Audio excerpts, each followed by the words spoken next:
नमस्कार मैत्रिणींनो आणि मित्रांनो, नैसर्गिक उपचार मराठीमध्ये तुमचं मनपूर्वक स्वागत आहे।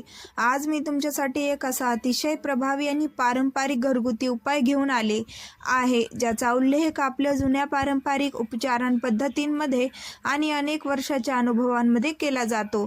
विशेषतः ज्या व्यक्तींना हाडांमध्ये वेदना, सांध्यांमध्ये कडकपणा, अंग जड होणे, हालचाल करताना त्रास होणे किंवा सांध्यांशी संबंधित समस्या बराच काळ सतावत असतात, त्यांच्यासाठी हा उपाय अत्यंत उपयुक्त मानला जातो। हा घरगुती उपाय शरीराला आतून आधार देण्याचं काम करतो, सांध्यांचा ताण कमी करण्यास मदत करतो आणि शरीर पुन्हा हलके, चपळ आणि उत्साही वाटण्यास सहकारी ठरतो। अर्थात यापूर्वीही मी आरोग्याशी संबंधित अनेक विषयांवर माहितीपूर्ण व्हिडिओ तुमच्यासोबत शेअर केले आहेत। विविध आजार, त्यामागील कारणे आणि त्यावरील आयुर्वेदिक तसेच घरगुती उपाय याची सविस्तर माहिती आपण अनेक व्हिडिओमध्ये पाहिली आहे, परंतु आज मी ज्या उपायांविषयी सांगणार आहे तो इतर अनेक उपायांचे तुलनेत अधिक सोपा, सहज करता येण्यासारखा आणि प्रभावी मानला जातो। सर्वात महत्त्वाची गोष्ट म्हणजे हा उपाय तयार करण्यासाठी तुम्हाला फक्त 2च साध्या वस्तू लागतील। या दोन्ही वस्तू बहुतेकांच्या स्वयंपाकघरात आधीपासूनच उपलब्ध असतात आणि नसल्यास जवळच्या कोणत्याही किराणा दुकानातून किंवा जनरल स्टोअरमधून अगदी सहज मिळू शकतात। हा उपाय तयार करण्याची पद्धतही अत्यंत सोपी आहे। तुम्हीही तो सकाळी तयार करा किंवा संध्याकाळी गरजेनुसार कधीही बनवू शकता। कमी वेळात तयार होणारा हा उपाय रोजच्या दिनचर्येत सहज समाविष्ट करता येतो। पण मैत्रिणींनो आणि मित्रांनो, इथे एक महत्त्वाची गोष्ट लक्षात ठेवणे खूप गरजेचे आहे। या उपायाचा खरा आणि संपूर्ण फायदा तुम्हाला तेव्हाच मिळेल जेव्हा तुम्ही हा संपूर्ण व्हिडिओ शेवटपर्यंत काळजीपूर्वक पाहाल, प्रत्येक माहिती नीट समजून घ्याल आणि कोणतीही घाई न करता हा उपाय नियमितपणे कराल। सातत्य ठेवले तरच त्याचा अपेक्षित परिणाम अनुभवायला मिळू शकतो। व्हिडिओ पुढे सुरू करण्यापूर्वी मला कमेंट करून नक्की सांगा, तुम्ही हा व्हिडिओ महाराष्ट्रातील कोणत्या जिल्ह्यातून पाहत आहात। तुम्ही पुणे, छत्रपती संभाजीनगर, नागपूर, नाशिक, कोल्हापूर, परभणी किंवा इतर कोणत्या जिल्ह्यातून पाहत असाल तर तुमच्या जिल्ह्याचे नाव कमेंटमध्ये जरूर लिहा। मी तुमची प्रत्येक कमेंट आवर्जून वाचते आणि तुमच्या प्रतिक्रियेची नेहमी आतुरतेने वाट पाहत असते। तुमचं प्रेम आणि पाठिंबा मला असेच दर्जेदार आणि उपयुक्त व्हिडिओ घेऊन येण्यासाठी सतत प्रेरणा देत असतात। आता एक क्षण विचार करा, जर तुमच्या खांद्यांमध्ये सतत जडपणा जाणवत असेल, खांद्यावर कायम काहीतरी ओझं ठेवल्यासारखं वाटत असेल, अधूनमधून वेदना, टोचल्यासारखी भावना किंवा हात वर करताना त्रास होत असेल, तर त्यामागे नेमकं कारण काय असू शकतं आणि त्यासाठी कोणता सोपा घरगुती उपाय उपयुक्त ठरू शकतो, याच विषयांची सविस्तर माहिती आपण ह्या व्हिडिओमध्ये पुढे जाणून घेणार आहोत। त्यामुळे हा व्हिडिओ शेवटपर्यंत नक्की पहा। जर तुमच्या गुडघ्यांमध्ये सुई टोचल्यासारखी वेदना जाणवत असेल, चालताना जळजळ होत असेल किंवा प्रत्येक पावलांगणिक त्रास वाढत असेल, तर आजची ही माहिती तुमच्यासाठी अत्यंत महत्त्वाची ठरू शकते। तसेच हातपायांच्या सांध्यांमध्ये सतत वेदना, कडकपणा, हालचाल करताना त्रास किंवा स्नायूंमध्ये कायम ताण आणि आखडलेपणा जाणवत असेल, तर मी सांगणार असलेला हा पारंपरिक घरगुती उपाय अनेकांना फायदेशीर वाटलेला आहे। विशेषतः जिने चढताना, चालायला सुरुवात करताना किंवा बराच वेळ बसल्यानंतर उठताना वेदना अधिक वाढत असतील तर हा उपाय योग्य पद्धतीने करून पाहण्यास हरकत नाही। अनेकांनी यामुळे आराम मिळाल्याचा अनुभव सांगितला आहे। आता सर्वात आधी आपण हे समजून घेऊया की आपल्या शरीरात सांधे नेमके कसे काम करतात। आपल्या शरीरात ज्या ठिकाणी 2 हाडे एकमेकांना जोडली जातात त्या ठिकाणी सांधा तयार होतो। त्या 2 हाडांच्या मध्ये एक मऊ, लवचिक संरक्षणात्मक थर असतो। सामान्य भाषेत अनेक जण त्याला कुशन म्हणतात, तर वैद्यकीय भाषेत त्याला कार्टिलेज असे म्हणतात। हाच कार्टिलेज हाडांचा एकमेकांशी होणारा घर्षण कमी करण्याचे काम करतो आणि आपली हालचाल सहज व वेदनारहित ठेवण्यास मदत करतो। परंतु वाढते वय, शरीरातील पोषणाची कमतरता, चुकीची जीवनशैली किंवा इतर काही कारणांमुळे हा कार्टिलेज हळूहळू झिजू लागतो। काही वेळा ही झीज इतकी वाढते की हा संरक्षणात्मक थर खूपच पातळ होतो किंवा गंभीर अवस्थेत जवळपास संपुष्टात येऊ शकतो। अशा वेळी हाडांचा थेट एकमेकांशी संपर्क होऊ लागतो आणि त्यातून गुडघे, खांदे किंवा इतर सांध्यांमध्ये वेदना, सूज, कडकपणा आणि हालचालींमध्ये अडचण निर्माण होऊ शकते। अनेक जण सांगतात की त्यांना गुडघ्यांमध्ये सुई टोचल्यासारखा वेदना होतात, खांदे पूर्णपणे आखडून जातात, बोटे सहज वाफत नाहीत किंवा मुठ्ठ घट्ट बंद करता येत नाही। तुम्हीही अनेक ज्येष्ठ व्यक्तींना असे म्हणताना ऐकलं असेल की आता जिने चढणे कठीण झाले आहे, बराच वेळ उभे राहिल्यावर पाय दुखू लागतात किंवा सकाळी उठल्यावर सांधे मोकळे होण्यासाठी बराच वेळ लागतो। ही सर्व लक्षणे सांध्यांमधील कार्टिलेज झिजल्याचे संकेत असू शकतात। आता मी ज्या उपायांबद्दल सांगणार आहे त्याबद्दल पारंपरिक पद्धतींमध्ये असे मानले जाते की तो सांध्यांच्या आरोग्याला आधार देण्यास, झिजलेल्या सांध्यांची स्थिती सुधारण्यास आणि हाडे मजबूत व लवचिक राहण्यासाठी मदत करू शकतो। मात्र याबाबत वैज्ञानिक पुरावे मर्यादित आहेत, त्यामुळे गंभीर त्रास असल्यास डॉक्टरांचा सल्ला घेणेही तितकेच महत्त्वाचे आहे।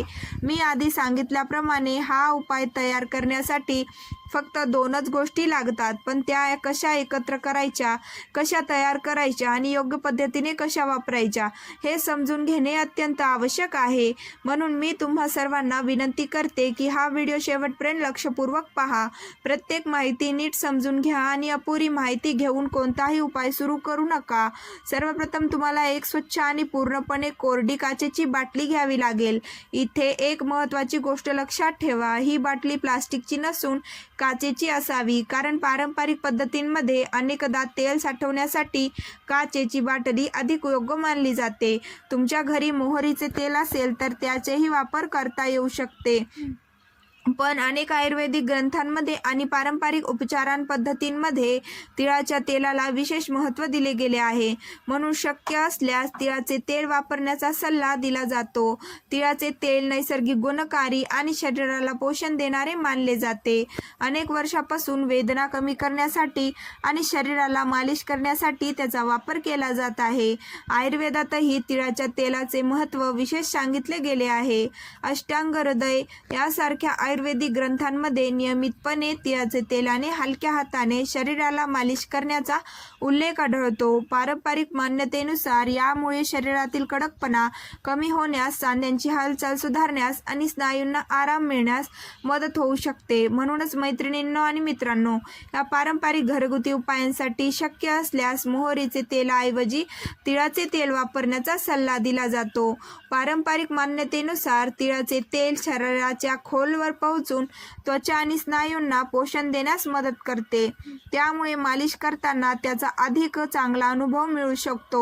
आता हा उपाय पूर्ण करण्यासाठी आपल्याला आणखी एक महत्त्वाच्या घटकांची गरज आहे आणि तो म्हणजे कापूर। कापूर हे नाव जवळपास प्रत्येक घरात परिचित आहे। बहुतांश लोक त्याचा वापर पूजा, आरती आणि धार्मिक विधींमध्ये करतात, परंतु पारंपरिक घरगुती उपायांमध्ये कापूरला विशेष स्थान दिले गेले आहे।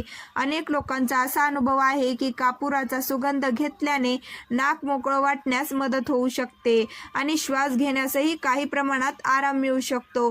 मात्र याबाबत सर्व परिस्थितींमध्ये ठोस वैज्ञानिक पुरावे उपलब्ध नाहीत। या उपायांमध्ये आपण कापूराचा वापर मुख्यतः मालिश करताना, त्वचेवर थंडावा जाणवण्यासाठी आणि पारंपरिक पद्धतीनुसार सांध्यातील कडकपणा कमी करण्याचा उद्देशाने करणार आहोत। आता तुम्हाला फक्त कापुराचे 2 लहान तुकडे घ्यायचे आहेत। हे तुकडे खलबत्ता किंवा इतर कोणत्याही मजबूत साधनाच्या मदतीने हळूहळू बारीक कुटायचे आहेत। तो पूर्णपणे बारीक चूर्ण होईपर्यंत कुटत राहा। यामध्ये कोणतेही मोठे तुकडे शिल्लक राहू देऊ नका, कारण कापूर जितका बारीक असेल तितका तो तेलामध्ये अधिक चांगल्या प्रकारे मिसळू शकतो। यानंतर हे तयार झालेले कापुराचे बारीक चूर्ण त्या स्वच्छ आणि कोरड्या काचेच्या बाटलीमध्ये टाका, ज्यामध्ये तुम्ही आधीच तिळाचे तेल भरून ठेवले आहे। बाटलीचे झाकण व्यवस्थित बंद करा आणि काही मिनिटे हलक्या हाताने बाटली हळूहळू हलवा, जेणेकरून कापूर आणि तेल एकासारखे मिसळले जाईल। ही प्रक्रिया शांतपणे आणि संयमाने करणे महत्त्वाचे आहे। यानंतर ही बाटली साधारणपणे 1 1 तास थेट उन्हात ठेवण्याची पारंपरिक पद्धत सांगितली जाते। उन्हाळ्यात हे सहज शक्य होते कारण त्या काळात सूर्यप्रकाश अधिक तीव्र असतो। हिवाळ्यात किंवा ढगाळ वातावरणात सूर्यप्रकाश कमी असल्यास बाटलीवर थेट ऊन पडेल अशा वेळीच निवड करण्याचा प्रयत्न करा। पारंपरिक मान्यतेनुसार साधारण 1 तास उन्हात ठेवल्यानंतर हे तेल वापरण्यास तयार मानले जाते। आता सर्वात महत्त्वाचे प्रश्न म्हणजे हे तेल कधी आणि कशा पद्धतीने वापरायचे। या तेलाचे वापर सकाळी किंवा दिवसा करण्यास अनेक जण प्राधान्य देतात। तेल लावण्यापूर्वी दोन्ही तळहातांमध्ये आवश्यक तेवढे तेल घ्या आणि काही सेकंद हलक्या हाताने चोळा। त्यामुळे तेल किंचित कोमट झाल्यासारखे वाटेल आणि मालिश करणे अधिक सोयीचे होईल। त्यानंतर ज्या ठिकाणी वेदना, कडकपणा किंवा अस्वस्थता जाणवत असेल त्या भागांवर हलक्या हाताने गोलाकार हालचाली करत मालिश करा। गुडघे, खांदे, कंबर, पाठ किंवा शरीरातील इतर सांध्यांवरही गरजेनुसार याचा वापर करता येऊ शकतो। मालिश करताना खूप जोर लावू नका, तर हलक्या आणि आरामदायी पद्धतीने काही मिनिटे मालिश करा, जेणेकरून तेल त्वचेमध्ये चांगल्या प्रकारे शोषले जाईल आणि स्नायूंना आराम मिळण्यास मदत होईल। पण मैत्रिणींनो आणि मित्रांनो, एक गोष्ट नेहमी लक्षात ठेवा, मालिश करताना कधीही जास्त जोर लावू नका। नेहमी हलक्या हाताने आणि आरामशीर पद्धतीने मालिश करा, कारण हलक्या हाताने केलेली मालिश त्वचेमध्ये तेल अधिक चांगल्या प्रकारे पसरवण्यास मदत करते आणि स्नायूंना आराम मिळवण्यास सहाय्यक ठरते। हा उपाय तयार करणे जितके सोपे आहे तितकेच तो नियमितपणे आणि योग्य पद्धतीने केल्यास त्याचा चांगला अनुभव मिळू शकतो। मात्र प्रत्येक व्यक्तीची शारीरिक स्थिती वेगळी असते, त्यामुळे परिणामही वेगवेगळे असू शकतात। जर तुम्हाला हे तेल दीर्घकाळ वापरायचे असेल तर पारंपरिक पद्धतीनुसार अनेक जण ही बाटली दररोज साधारण अर्धा तास उन्हात ठेवण्याचा सल्ला देतात। त्यानंतर बाटली पुन्हा घरांमध्ये ठेवावी। काही पारंपरिक उपचार पद्धतींमध्ये असे मानले जाते की सूर्यप्रकाशामुळे तेलाचे गुणधर्म अधिक चांगल्या प्रकारे टिकून राहतात। मात्र याबाबत ठोस वैज्ञानिक पुरावे उपलब्ध नाहीत। आता फक्त तेल लावून थांबून चालणार नाही। सांध्यांचे आरोग्य चांगले ठेवण्यासाठी दैनंदिन सवयींकडे तितकेच लक्ष देणं आवश्यक आहे। उदाहरणार्थ, रात्री झोपण्यापूर्वी दही, ताक किंवा इतर आंबट पदार्थ खाल्ल्याने काही लोकांना पचनाशी संबंधित त्रास जाणवू शकतो। त्यामुळे अशा पदार्थांमुळे त्रास होत असेल तर त्याचे सेवन वैयक्तिक प्रकृतीनुसार मर्यादित ठेवावे। तसेच राजमा, तूर डाळ, बटाटा, फ्लॉवर किंवा पांढरा तांदूळ हे पदार्थ पूर्णपणे टाळण्याची गरज नाही। मात्र संतुलित आहार घेणे, पुरेसे प्रमाणात भाज्या, फळं, प्रथिने आणि पाणी घेणे हे सांध्यांच्या आरोग्यासाठी अधिक महत्त्वाचे मानले जाते। याशिवाय मेथीचे दाणे हा पारंपरिक घरगुती उपायांमध्ये वारंवार उल्लेख केला जाणारा घटक आहे। अनेकांच्या अनुभवानुसार मेथी शरीराला पोषण देण्यास आणि सांध्यांच्या आरोग्यास आधार देण्यास मदत करू शकते। यासाठी रात्री 1 चमचा मेथीचे दाणे स्वच्छ पाण्यात भिजत ठेवा आणि सकाळी उठल्यानंतर ते नीट चावून खा। मात्र मधुमेह, गर्भधारण किंवा इतर वैद्यकीय समस्या असल्यास नियमित सेवन करणे सुरू करण्यापूर्वी डॉक्टरांचा सल्ला घेणे योग्य ठरेल। यासोबतच नियमित व्यायाम ही तितकाच महत्त्वाचा आहे। पवनमुक्तासन हे योगासन अनेक लोक पचन सुधारण्यासाठी आणि शरीरातील कडकपणा कमी करण्यासाठी करतात। योग्य प्रशिक्षकांच्या मार्गदर्शनाखाली आणि आपल्या क्षमतेनुसार हे आसन नियमित केल्यास शरीर अधिक हलके आणि लवचिक वाटण्यास मदत होऊ शकते। तर आजच्या या माहितीमध्ये आपण 3 महत्त्वाच्या गोष्टी जाणून घेतल्या। पहिली म्हणजे तिळाचे तेल, दुसरी कापूर आणि तिसरी मेथीचे दाणे। या तिन्ही गोष्टींचा योग्य पद्धतीने वापर, त्यासोबत संतुलित आहार, नियमित हालचाल, पुरेशी झोप आणि आवश्यक असल्यास वैद्यकीय सल्ला घेतल्यास सांध्याच्या आरोग्याची अधिक चांगली काळजी घेता येऊ शकते। जर अनेक वर्षांपासून सांधेदुखी, सूज, तीव्र वेदना किंवा हालचालींमध्ये गंभीर अडचण जाणवत असेल तर फक्त घरगुती उपायांवर अवलंबून न राहता अस्थिरोगतज्ञ किंवा डॉक्टरांचा सल्ला नक्की घ्या। योग्य वेळी उपचार घेतल्यास भविष्यातील गुंतागुंत टाळता येऊ शकते। आजचा हा व्हिडिओ तुम्हाला उपयुक्त वाटला असेल तर तो नक्की लाईक करा। तुमच्या कुटुंबापर्यंत आणि मित्रपरिवारापर्यंत ही माहिती शेअर करा आणि अशाच आरोग्यविषयक विश्वासार्ह आणि उपयुक्त माहितीसाठी नैसर्गिक उपचार मराठी या आपल्या चॅनलला नक्की सबस्क्राईब करा। पुढील व्हिडिओमध्ये पुन्हा भेटू, तोपर्यंत स्वतःची आणि आपल्या कुटुंबाची काळजी घ्या। धन्यवाद।